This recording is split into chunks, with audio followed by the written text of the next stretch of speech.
रो पड़ा निहस्था गांव, रो पड़ा सुरजूपुर गांव, रो पड़ी रायबरेली, क्योंकि एक पति ने अपनी पत्नी का चाकू से बेरहमी से गला काटा और मौत की नींद सुला दिया। बावजूद इसके कि 7 फेरे, 7 जन्म और 7 वचन, बावजूद इसके कि मंगलसूत्र, चूड़ियाँ, सिंदूर, बावजूद इसके कि किसी पापा की परी को ब्याह कर लाया था देवराज। पूरा मामला सुरजूपुर का है, जहाँ पर बीती शाम को सुरजूपुर के रहने वाले देवराज, जिन्होंने अपनी पत्नी, इंसर्ट में देख पा रहे हैं पति पत्नी, अपनी पत्नी का चाकू से बेरहमी से गला काटा और उसके बाद मौत की नींद सुला दिया।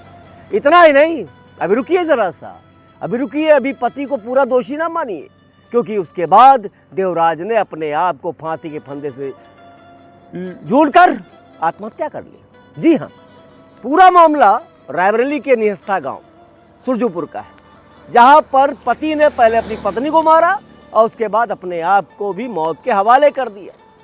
बूढ़ा पिता उसका दर्द सुनवाऊंगा आपको। बूढ़ा पिता कह रहा है कि शाम को खेतों में चले जाते हैं, लौट के जब सुबह आते हैं 5 बजे, नॉक किया जाता दरवाजा, लेकिन दरवाजा नहीं खुलता। मालूम क्यों? क्योंकि उसका बेटा और बहू दोनों भगवान को प्यारे हो गए।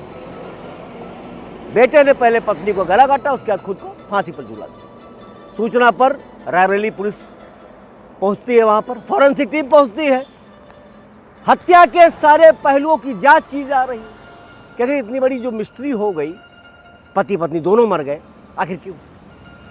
फॉरेंसिक अपना काम कर रही है। सुनिए क्या कहते हैं अपर पुलिस अधीक्षक संजीव सिन्हा साहब।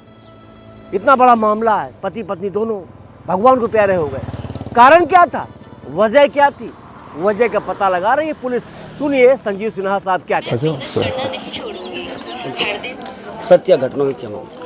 ये सुरजीपुर है निहस्ता, यहाँ पे थाना क्षेत्र खीरो के अंतर्गत आता है। इस गांव में ये देखा गया है कि एक युवक जो है, भीमराज नामक युवक जो है, बाके से अपनी पत्नी की गला काटकर हत्या कर दिया और खुद फांसी पर लटक गया।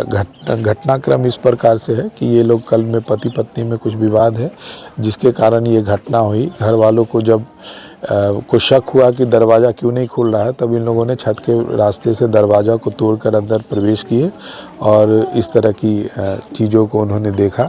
और पुलिस जो है शव को पंचायतनामा की कार्रवाई की जा रही है और फॉरेंसिक टीम भी आई है, क्षेत्राधिकारी भी मौजूद हैं और घटना के कारणों को विस्तार से जांच की जा रही है। अपर पुलिस अधीक्षक संजीव सिन्हा साहब को आपने सुना। इसके बाद सुनिए देवराज के पिता को। देवराज का पिता, जो कि जब सुबह घर आते हैं तो उन्हें तो पता नहीं था कि मेरे घर में क्या होगा, इकलौता था बेटा, बावजूद इसके देवराज ने इतना बड़ा कदम उठाया। आखिर कारण क्या था, रीजन क्या था? सुनिए मृतक देवराज के पिता क्या कहते हैं। क्या नाम है? रामनाथ। क्या घटना घटी है? घटना ये, हम लोग तो बाद में रात में शाम को खाना खा के लेट चले गए। वहाँ सुबह आए तो 5:30 बजे तो देखा कि कुंडी नहीं खुल रही। हम कहा जो भैंस का चारा पानी करो। उसके बाद आवाज़ नहीं मिली, उसके बाद हम लैट्रिन चले गए। तब तक पड़ोस के लोग आए।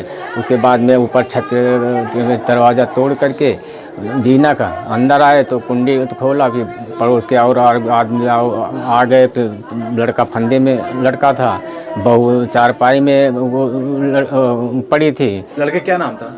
भीमराज उर्फ भीखू। और आपकी बहू का? सोनी देवी। फिर क्या हुआ? फिर उसके बाद में हम जब देखा घटना हुई, फिर हम गए प्रधान जी के पास। प्रधान जी को बुला के ले आए। फिर पड़ोस के पूरा मोहल्ला के आदमी आ गए। तो पुलिस को सूचना दी थी? हाँ, पुलिस को सूचना दी। पुलिस आई, इंक्वायरी जांच किया, जांच करके फिर चले गए। फिर बॉडी गई पोस्टमार्टम को गई, पहले थाने गई। फिर विजुअल देख रहे हैं आप, रोता बिलखता परिवार, देवराज का परिवार देख रहा है कि बेटा और बहू कहाँ चले गए। एक बूढ़ा पिता क्या कर सकता है? देवराज, ये कदम उठाने के पहले तुमने सोचा क्यों नहीं कि मेरे माता पिता का क्या होगा, आखिर क्या होगा उनके अरमानों का? बावजूद इसके कि देवराज अपने माता पिता का इकलौता संतान, इकलौता बेटा था, उसके बाद इतना बड़ा कदम उठाया। अब जांच के बाद मालूम चलेगा कि आखिर मामला पूरा क्या था। देवराज ने पहले अपनी पत्नी को मारा, फिर खुद को मौत के हवाले कर दिया। जांच का विषय पुलिस जांच कर रही, फॉरेंसिक टीम जांच कर रही। वक्त आने पर क्लियर हो पाएगा कि आखिर वजह क्या थी, पति पत्नी दोनों को यहाँ से जाने की वजह क्या थी, क्यों अपनी पत्नी को देवराज ने मारा और उसके बाद खुद फांसी के फंदे से झूल गया। कैमरा पर्सन रवि नायक के साथ दीप्तन सरागर 24 निहस्ता।